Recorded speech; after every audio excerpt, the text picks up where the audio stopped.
অযোধ্যার রাম মন্দিরের গর্ভগৃহ স্থাপনের জন্য 3টি রামলালার মূর্তি তৈরি করা হয়েছিল।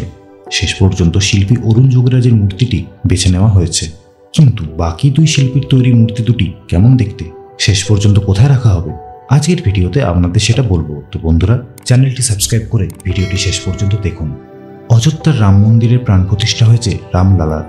কর্ণাটকের শিল্পী অরুণ যোগরাজের খোদাই করা রামলালার মূর্তিটি স্থাপন করা হয়েছে গর্ভগৃহে। তবে আরও 2টি মূর্তি তৈরি করা হয়েছিল গর্ভগৃহে স্থাপনের জন্য, আর এগুলো তৈরি করেছেন কর্ণাটকের শিল্পী গণেশ ভাট এবং রাজস্থানের জয়পুরের শিল্পী সত্যনারায়ণ পাণ্ডে। আপনাদের জানিয়ে রাখি, আগেই মন্দির ট্রান্সপোর্ট জানিয়েছিল রাম মন্দিরের গর্ভগৃহ স্থাপনের জন্য রামলালার 3টি মূর্তি তৈরি করা হচ্ছে। শেষে শিল্পী অরুণ যোগরাজের মূর্তিটি গর্ভগৃহে স্থাপন করা হয়েছে।